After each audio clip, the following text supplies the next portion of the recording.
Thank you for your time. My name is Mike Shalamov. Richie Himelfarb. Yuriy Sukarhukov. Brandon Rubenshtien. And today we're going to be talking to you about brand acquisitions for ICONIX. You guys can sit down here. Oh, nervous. No? That's it. Whatever. Alright. So you guys have the option. Thanks. So, so our challenge was to find a brand that could potentially implement a lifestyle trademark. And to do so, we had to find which financial opportunities existed within the target brand that we were considering acquiring. And we implemented the ICONIX business model into these brands while considering them. So the first company is K-Swiss. They are in the athletic shoes industry and they have been around for the past 40 years.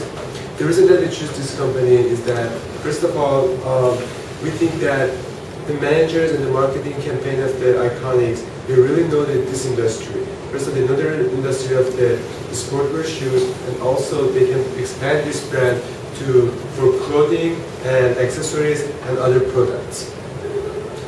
On January 15, we were evaluating this company. The stock price of the company was around $3.20.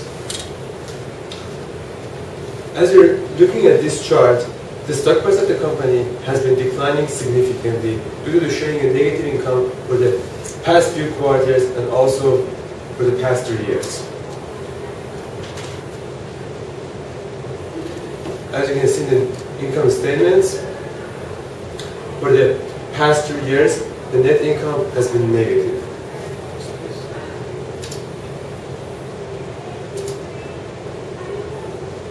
This is our evaluation.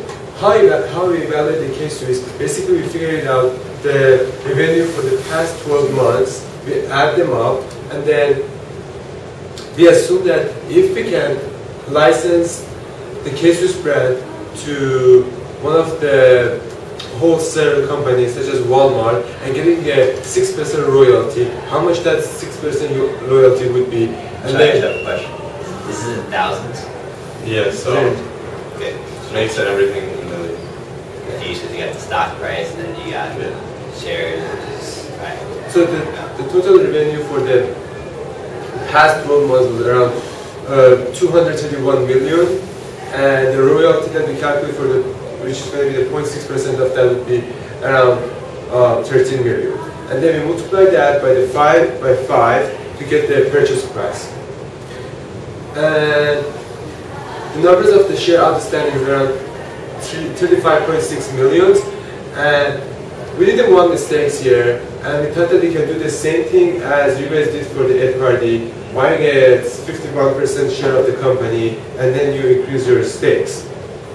However, this wasn't the right approach. But in our evaluation, we just think that if we only buy the 51% of the company, in order to get the control of the company and choose the boards, how much we need to pay. And after all the calculations, we figured out if we can give them only 60% premium on their shares, they can buy the company at around $3.80 per stock.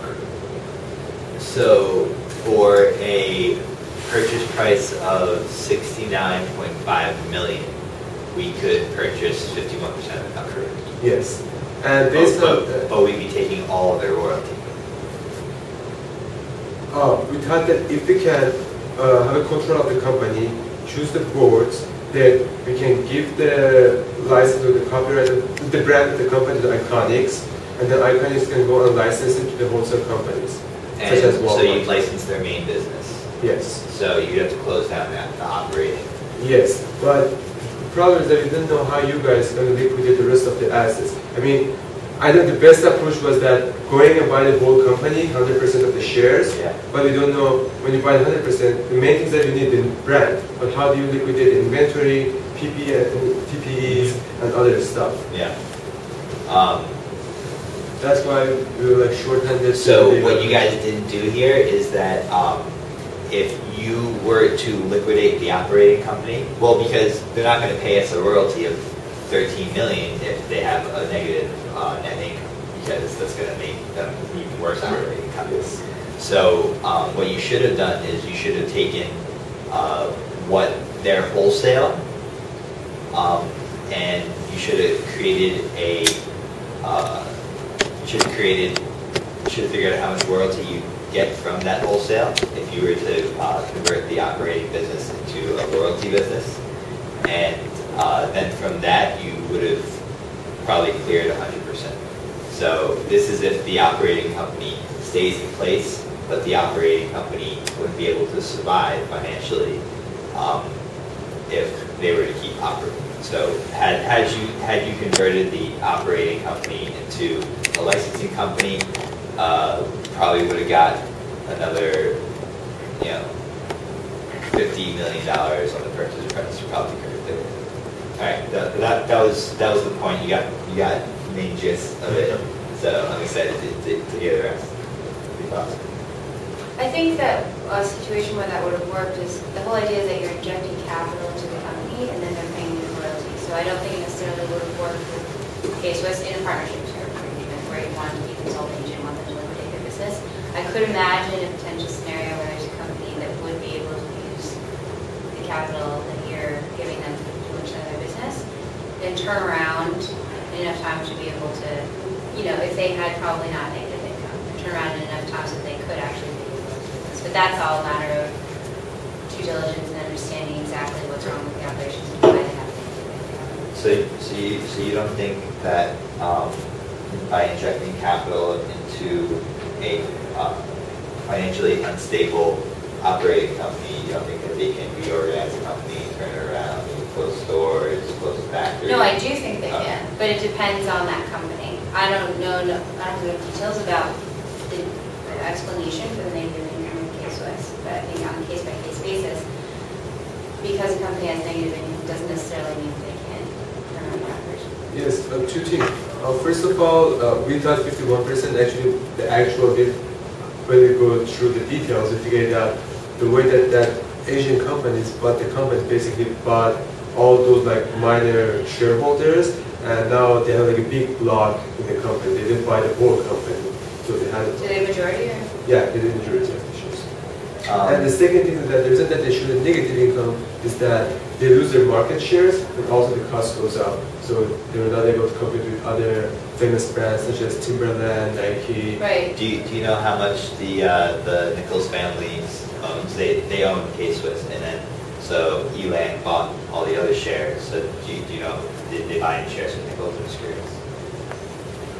I don't exactly bought which shares, but I think they retain 30%. It's fine. Okay, our estimation was based on the $3.20 stock price, but after when the news came out that the Asian companies bought the K-Swiss, the stock price goes up by $1.65, which is basically the premium that Asian company was willing to offer for the K-Swiss. So the company is still around now. It's just a subsidiary of Elan. Yes. Okay. And this is the news that it came out, and it was a little bit like off. The actual deal was 170 million, but here they said 189 million. That's from the Reuters, by the way. That's 180 I just read. It's in one, so maybe it's different. Yeah. So can you guys figure out how much of a premium they paid? Based on the market, it seems that around $1.50. However, we decided to take initiations. Just after the news came out, the lawyers said that the board of the directors they incorrectly evaluated the companies and they sold the companies very cheap at $4.07. They thought that the company worth $5.60 per share. And now we think that okay, based on what Mr. Neil Cole told us in the morning, it's still like after the offer announced in the public, we still have 30 days that we can put another offer and get the deal. So we were thinking that how about if the company wants to sell its share at $5.60? Is it still worth it for the ICONIX to buy the company? So I did a very basic analysis. This is the numbers of the shares. This is $5.60, what the company thinks it's worth it. And I find the proposed purchase price would be around the $200 million. And I find that how much royalty we should get. And I figured out if we can increase the sales of the company based on whatever it is for the past 12 months, if we can increase it by 5% for the next 5 years, and the cost of capital of the ICONIX was around 4%. I didn't know exactly what's the WACC for the ICONIX, but I assume it's a 4%. And my assumption is based on the last meeting that we had with Mr. Neil Cole. He said that he was able to borrow $1.1 billion for 4%. So I just assume 4%, and I find the present value for all these sales for the 5 years. And then I thought that it's still, based on evaluation, if we buy it at 560, it makes sense for the ICONIX model to buy the... So, I'm sorry, where did you get the 40 million of royalty from? So you actually took their sales? I think he backed it. I re-engineered your model, basically. Yeah, he took the purchase price and divided it by 5. Yeah. Yeah, using the 5 as the IB multiple. So we would need to get $40 million of royalty per year from K-Swiss to reach 5.6. And how are we going to do that? If you can increase the sales by 5% for the next 5 years, by licensing to the Walmart, for example. Have you seen K-Swiss's projections? No, I didn't. I just assumed that if you can. That's my assumption, but you guys, I'm sure that you're better aware that how much you can increase the sales.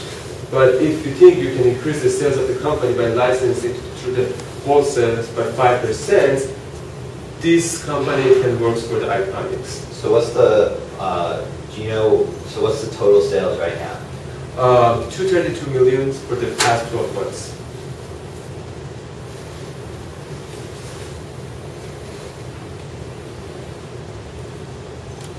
And then find the present value of all these sales.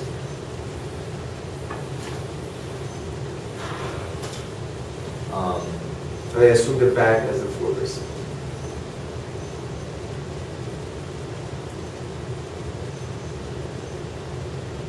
Sorry if I didn't round my number because I made this slide in the last minute. Yeah. I saw the news and I said that would be really initiative if we could do that. And what was the purchase price? 180? 171.80. 171.80. ICONIX could buy it for 120 right now. But when their stock price was at 2.8, it was logical for us to do it because we actually had a premium. But it got pretty messy because it's a family. But good job.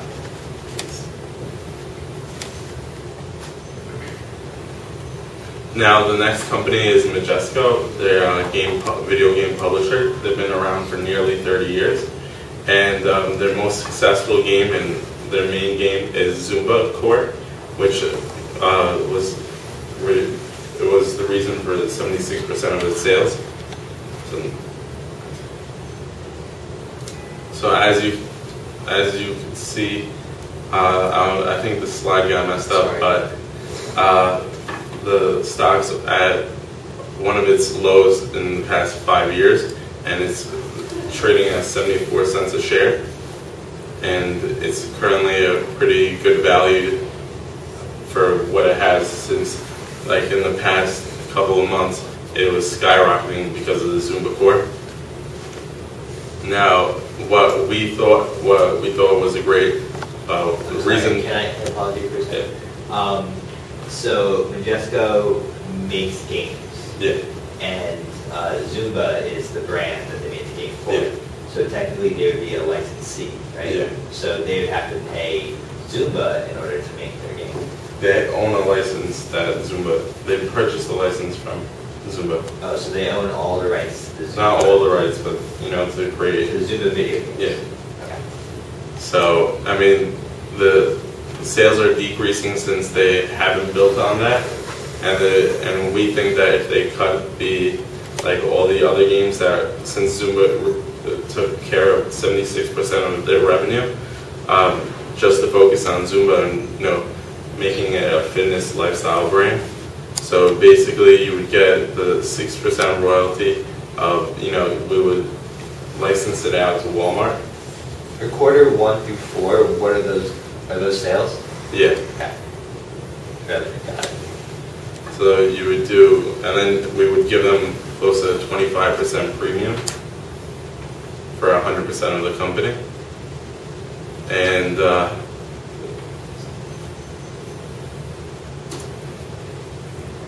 they just recently acquired the rights to American Idol.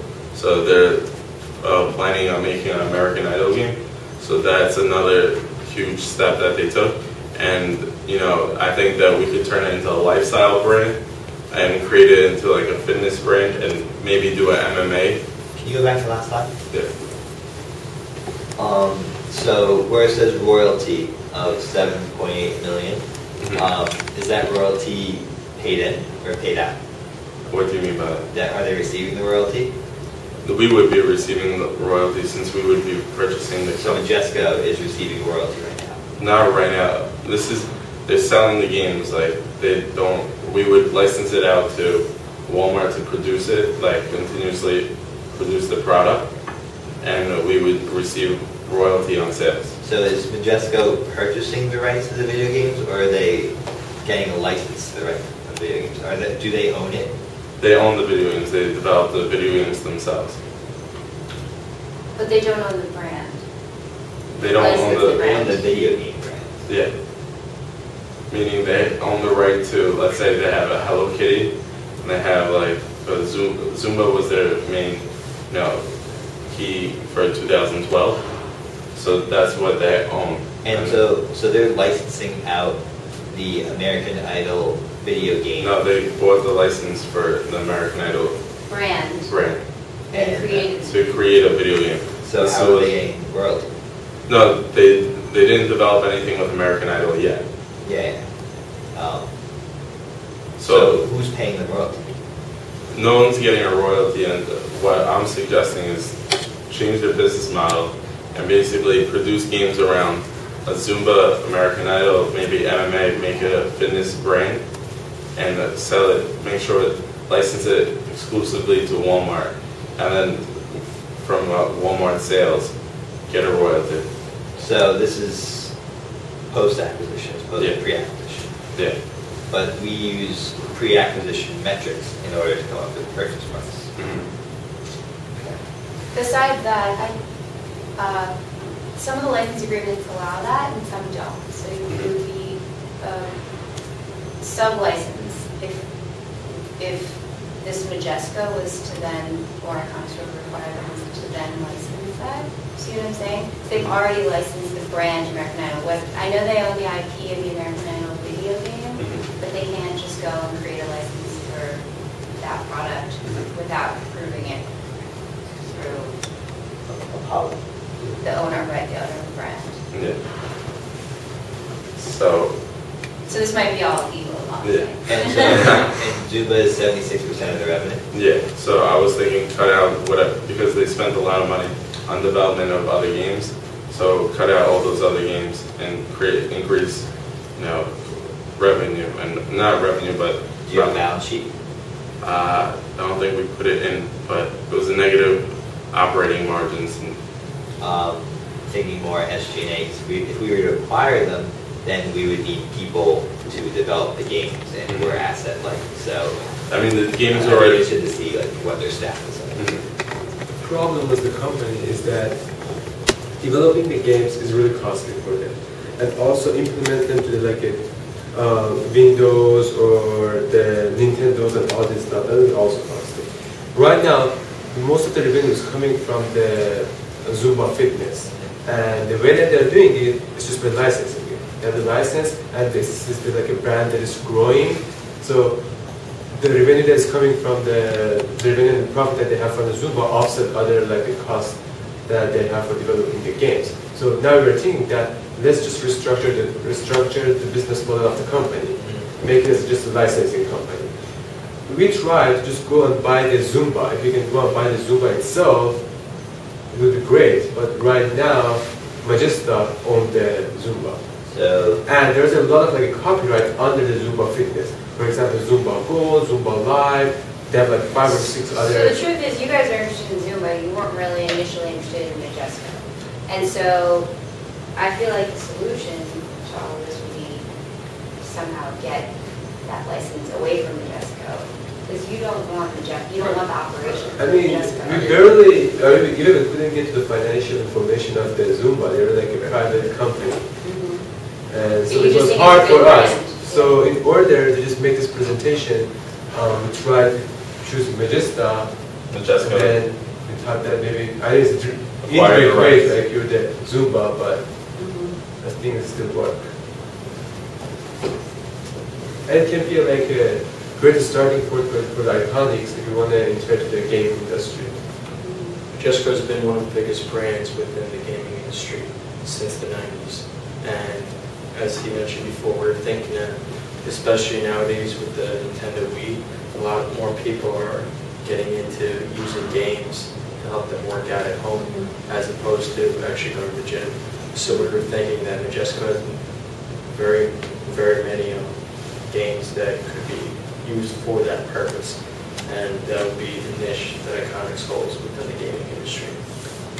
They're making games for the apps for the iPad, iPods, and Well, have they themselves developed integrated brands?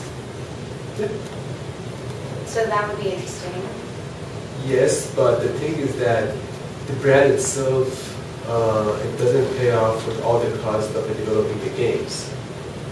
The cost of developing the game is so high.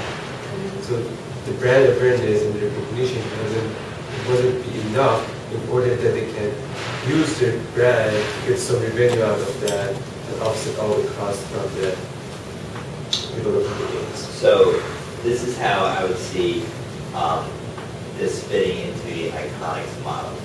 So we would only purchase the IP rights to the American Idol and Zumba video games, considering that they own, or contingent that they own it.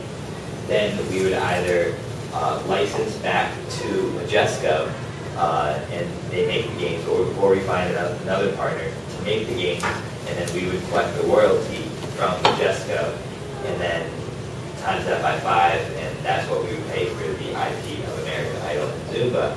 Then after we would own the IP for American Idol and Zumba video games, we would find a way to actually make more, or to purchase more rights to video games,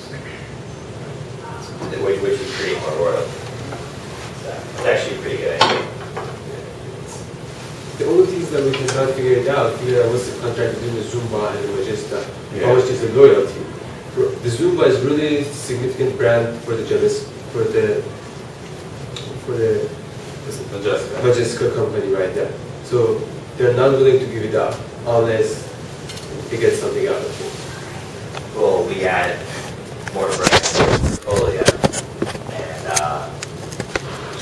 and we inject capital. That's what we would want. And establish the relationship with the retailers. And Walmart gave us Supplier of the Year. In addition to that, you could also put Peanut into Majesco and make it into like a video game that can increase sales in that. It's already licensed. Okay, private companies. So as you can imagine with private companies, we had difficulties finding financials and figuring out costs and such. So, wait, 2 we're going to be public and 3 were private? We got 3 Yeah. private.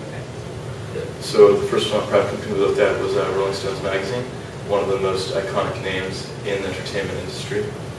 It's 46 years old. It publishes about 1.5 million subscriptions a year. So why Rolling Stones? The Rolling Stones had for the past 5 years declined circulation, and mostly because of the magazine applications and things like that. It's still an extremely strong and recognized brand name in the music industry and in the entertainment industry. Also, in recent news, they've laid off a couple of staff.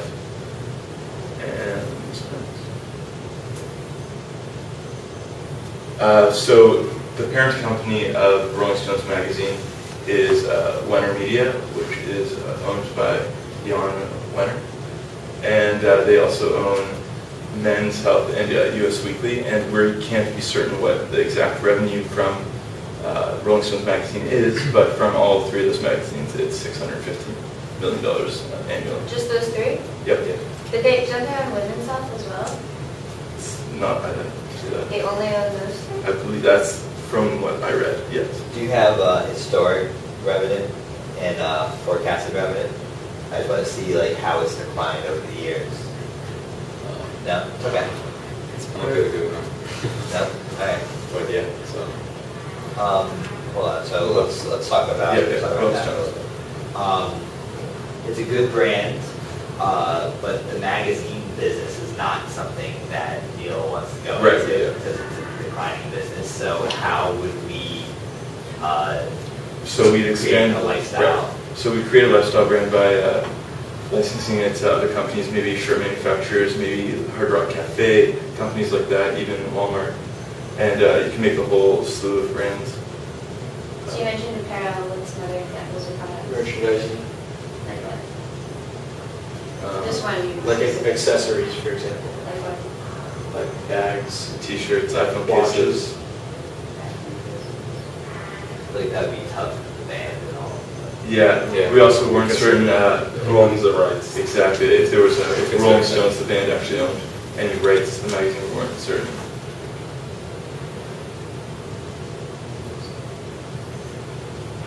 Well, that's- Trying to think of other ways you can make money off of the magazine. Yeah, what other products? You could probably also just use the name to start up like music studio. Like it's got so much respect in the industry. I can imagine like you doing so many things with the name. It's just a matter of what. Expanding into a television channel, television network. Even creating like maybe a show within MTV. Like, yeah. And it's a website, Yeah. fashion, etc. Because I remember Hallmark, the card company, they came out with their own television channel within the last decade. So that was one of those examples of a transitional change from the very niche market into something completely unrelated that it managed to be successful. Very transitional company. They invented Valentine's Day. Alright, next. All right. So the next private company we consider is Zippo. It's a very well-known lifestyle brand. It's 81 years old. Its signature product is lighters, and it has a very high brand awareness among the general public. Definitely her. I never heard of it. And the company has a reputation for building very simple, basic, durable products. And one of the challenges that the company is currently facing is that smokers aren't buying as many cigarettes as they used to be, due in part to increased awareness of the negative effects of tobacco and higher taxes on cigarette packs. So to combat this, Zippo actually expanded into other industries, such as, which you'll see in the next few slides. So because people are smoking less cigarettes, they're buying less Zippos. They're buying less Zippo lighters, which has forced Zippo as the brand to expand into other things, such as building watches, fragrances. And that's the reason that they expanded into doing watches and stuff. Yeah. Do they have any international business? Yeah, actually Zippo has been licensed by a company in Italy, and that company currently licenses it out into Italy and within Europe. And beyond that, it doesn't have like a market in Asia. No Asia, because just if you think about taking its traditional product Yeah. and making it widespread, there's tons of smokers in Asia. Yeah. And in the opposite way, that Especially as in people, Japan, as our country gets more aware of health and stops smoking, as people in India and other China and everywhere gets more wealth, they start making some Well, even if they're aware of it, their population is just so exponentially larger compared to ours. Yeah. It's still. So what other product categories are they making besides watches? Got them. Well, the next three slides is we have examples, but they also have fragrances, lotions, camping gear. So yeah. Wait, they have lotions? Yep. How do they make the connection? How do they keep the brand identity? Going from the lighter to the lotion. I'm looking for the connection between kerosene and the Zippo and the lotion and whatever things. Exactly. Yeah, I mean, that's not something to the side. Oh, yeah. You can zoom in on that. But how do they Yes, yeah. justify it? What's their campaign? What's their Well, guideline? as I mentioned in Little League, they just expanded their. They don't want to be a company that's only known for making lighters. They don't want to be. They don't want lighters to define them as a company. So. And they have 95% brand awareness. Just When I went on the awareness. website, just to tell you what I Yeah. saw, Yeah. I saw at the top of the page, I didn't just see a lighter, I saw a lighter, some camping gear, Right. Yeah. and it said use. Hold on. So what other categories do you think that they could do? Like, do you think So that they could do we're, apparel? Well, we also proposed that. Is where most of the apparel companies, they could do apparel? Well, we were thinking of, since the slides aren't cooperating, to go more into like home goods. So if somebody, we're thinking that mostly lower middle class Americans are using like these Zippo lighters. Yeah. So we're thinking of putting this brand on like home Stoves. appliances like stoves or screwdrivers or like Anything that. anything that things that the company is the known. lower middle class American would use, average Joe, who would go to Walmart and buy something that says Zippo on it because they know that when they bought the windproof lighter and they were out lighting their cigarette when there were 100-mile-an-hour winds or whatever, it didn't go out. So they know that it's durable. I think And it is iconic. Sorry for interrupting you. That's Really, okay. I was actually testing them because I actually did a lot of research into this company, and their most successful product extension has actually been their apparel. And they have a really cool, you know how Lacoste has the alligator? They have a very cool flame on their polo. And so they've actually been pretty successful with that in Europe. I think that's their Yeah. license. And in regards to that, I think that's very similar to John Deere, They also have which washers. was known for machinery, and then nowadays you see people just wearing John Deere hats all the time. They also have these Zippo watches. We're seeing one part of The durability. yeah, $200, wow. $300. Just in addition, there's like a case study about this one that said that the licensing brand in Italy, they are doing very well. Yeah. So, It seems that in Europe they've managed to transform themselves into a successful lifestyle brand, and they need ICONIX help to do that. In the United States, you know, brand awareness 95% in like Europe versus the US. in the United States. United States, 95. And they have been around in the US for about like 84 years. Do you know what percentage of their revenue is licensing? Probably not, right?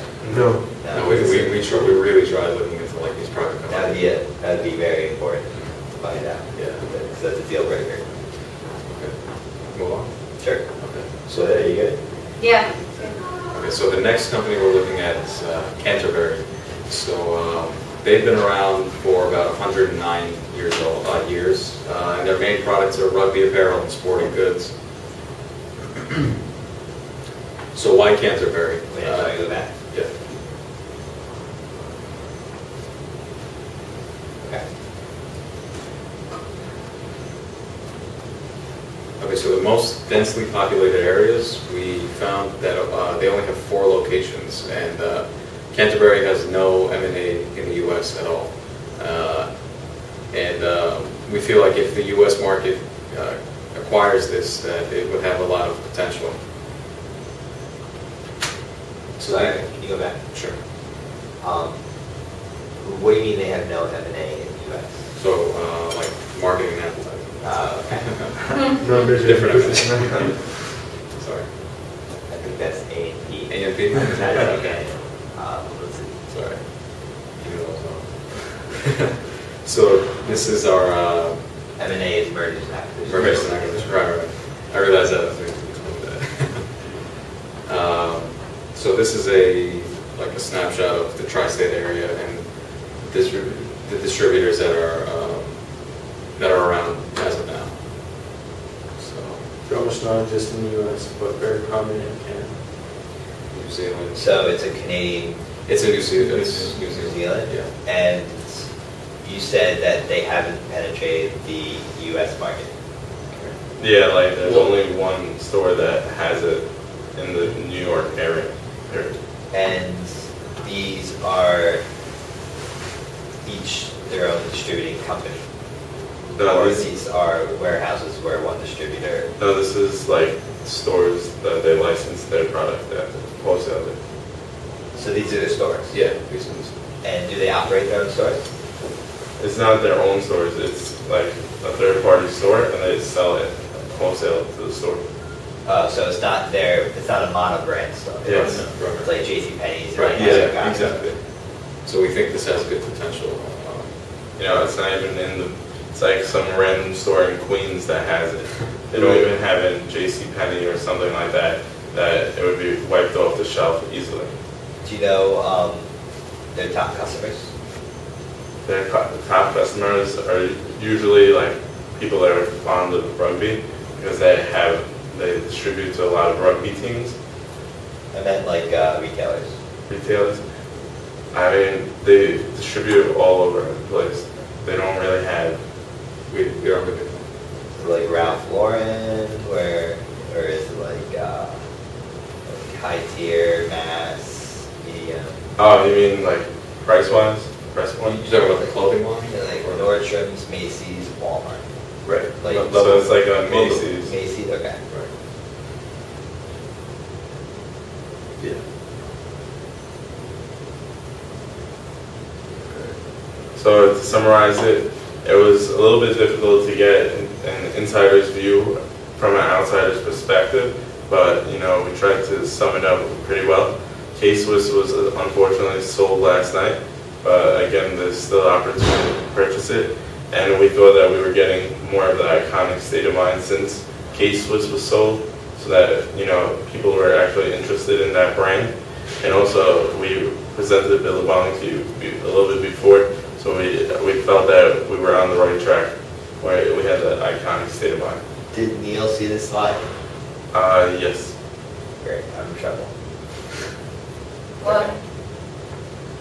Well, they asked me about Billabong, and I said don't do it because that day I had done it and the metrics didn't work out, and we're not supposed to divulge any information, but it's all good over time.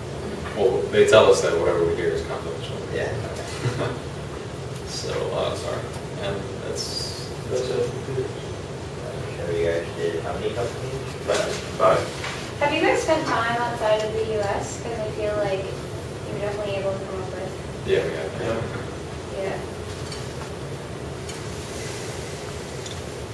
So, Any questions? so K-Swiss was just sold like 2 hours ago?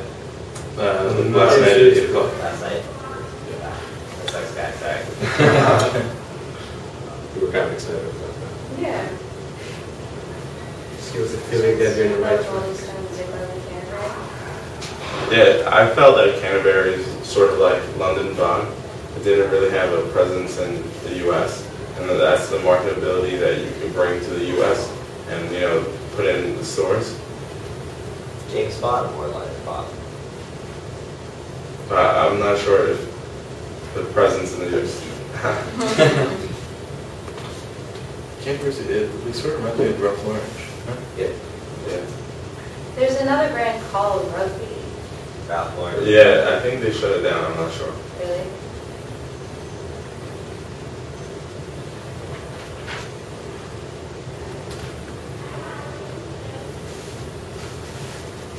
Still a little confused about the Rolling Stones idea. So would you shut down the magazine? Or you keep the magazine going and they would pay us? We hadn't really discussed it. I think maybe slow down the production of the magazine. Well, I mean, it's already, their sales are decreasing with magazines, so. I don't feel like we could shut down the magazine. I agree. So, We just have to license the name. so we buy the IP, then the magazine company would have to pay us a royalty. Right. And they're already losing money, so I don't think that deal would work. But it makes sense to that, sorry. They could always, I guess, introduce like a mobile app version. I was gonna say, I think it all depends on what, for all these magazines, it depends on what their strategy is for survival. Like the New York Times is also losing readership at a fast rate, yet they're also introducing the online, so. Yeah, It's but all it's Apple Apple turmoil and yeah. in the print media industry, and I think it needs to like clear its up, clear itself out. I want to talk about Canterbury post-transaction. What would be your plan after you buy the IP? Because they have, well, they're in stores, so it's all, so they're doing wholesale. So the company, so the manufacturer would stay in business, keep doing wholesale, and then pay us. I feel like if you bring it into Macy's. Right. Macy's, Nordstrom. What they're getting at is the U.S. marketing from us. I think it's a good grab. It's interesting, I like the idea, I'm just not sure I mean, again, for where we go, because they have so many retail stores, I feel like you might want to take the retail approach, try to find a retail partner. But then again, it's not a strong brand in the US, so. Yeah. I mean, the rugby. I think rugby is coming to the Olympics next, Right. Yeah. so it might increase their presence. Oh yeah. Wonder if Use sponsors. Yeah. So what country is Canterbury? New Zealand. New Zealand. So it's like South Pacific, like where they do most of their sales. It's it, but as was seen in the previous, in the slide with the map, it has a very substantial presence right across the border in Canada, as you can see. So I think it'd be effective to. So it's a New Zealand company that does most of their business in Canada. No, like I think it does its business in Britain and Canada, just like the English company. So, right.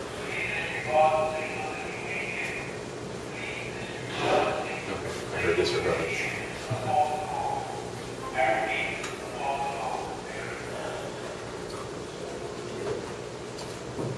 Yeah, I think.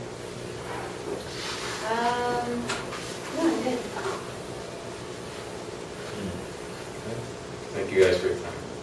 No problem. We appreciate it. Thank you for your help. Thank you for the ideas.